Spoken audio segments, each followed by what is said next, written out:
আজ আমি তৈরি করব গ্রাম বাংলার একটি মুখরোচক খাবার, কুমড়ো ফুলের বড়া বা পাকোড়া। পাকোড়ার জন্য প্রথমে একটি ব্যাটার তৈরি করে নিব। এর জন্য আমি এখানে প্রায় পৌনে ১ কাপ মতো বেসন, 1/4 কাপ চালের গুঁড়া, সামান্য কিছুটা কালো জিরা, ১ চা চামচ মতো, স্বাদ মতো কিছুটা লবণ, সামান্য জিরা গুঁড়া, শুকনা মরিচের গুঁড়া আর দিয়ে দিব সামান্য একটু হলুদের গুঁড়া। এর সাথে দিচ্ছি অল্প পরিমাণে আদা এবং রসুনের পেস্ট।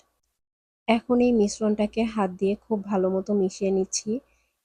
এখন রুম টেম্পারেচারে থাকা পানি অল্প অল্প করে আমি এই মিশ্রণটার সাথে দিয়ে খুব ভালো মতো ফেটে মিশিয়ে নিব। এই কাজটা আমি হাত দিয়েই করছি, আপনারা চাইলে চামচ দিয়েও করতে পারেন। আর ব্যাটারটা খুব বেশি পাতলা করা যাবে না, একটু ঘনই রাখতে হবে। খুব ভালো মতো মেশানোর পরে আমি এই ব্যাটারটাকে এক সাইডে রেখে দিচ্ছি। এখন চলে যাব ফুলের প্রিপারেশনে। আমি ফুলগুলোকে একটি ছড়ানো প্লেটে নিয়ে নিচ্ছি। কুমড়ো ফুলের মাঝখানে একটি রেণু থাকে যেটাকে পরাগরেণু বলা হয়। এই পরাগরেণুটা খাওয়া যায় না। আমরা এই রেণুটাকে বের করে ফেলে দিব। বাকি ফুলের সব অংশই খাওয়া যায়। আমি এখানে ফুলটা কাটছি না, ডাঁটা সহই রাখবো এভাবে। শুধু রেণুগুলোকে ফুল থেকে আলাদা করে নিচ্ছি। ২ আঙ্গুল দিয়ে একটু চাপ দিলেই দেখবেন রেণুগুলো আলাদা হয়ে যাবে। এভাবে আমি একে একে সবগুলো ফুলের রেণু আলাদা করে নিব। ফুলের রেণুগুলো আলাদা করা হয়ে গেলে আমি ফুলগুলোকে খুব সুন্দর করে পানি দিয়ে ধুয়ে একটা স্ট্রেনারে পানি ঝরাতে দিব। এরই মাঝে ফুলগুলো ভাজার জন্য আমি একটি প্যানে পর্যাপ্ত পরিমাণে তেল দিয়ে গরম করে নিব। এখন একটা করে ফুল নিয়ে আমি সেই আগে থেকে তৈরি করে রাখা ব্যাটারের মধ্যে দিয়ে দিচ্ছি এবং খুব ভালো করে ফুলের চারপাশে ব্যাটারটাকে লাগিয়ে নিচ্ছি। আর ফুলটাকে একটু উঁচু করে এভাবে ধরলে ফুলের সাথে লেগে থাকা এক্সট্রা ব্যাটারটা ঝরে পড়ে যাবে। এরপরে আমি একে একে করে ফুলগুলোকে তেলের মধ্যে দিয়ে দিব। তেলে দেওয়ার সময় খেয়াল রাখতে হবে তেলটা যেন পর্যাপ্ত পরিমাণে গরম থাকে।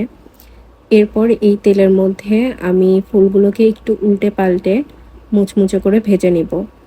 আর চুলার তাপটা এখানে আমি মাঝারি থেকে একটু লোতে দিয়ে রেখেছি, কারণ হাই হিটে থাকলে ফুলগুলোর উপরে খুব তাড়াতাড়ি কালার চলে আসবে এবং ভাজার পরে কিছুক্ষণ পরেই নরম হয়ে যাবে।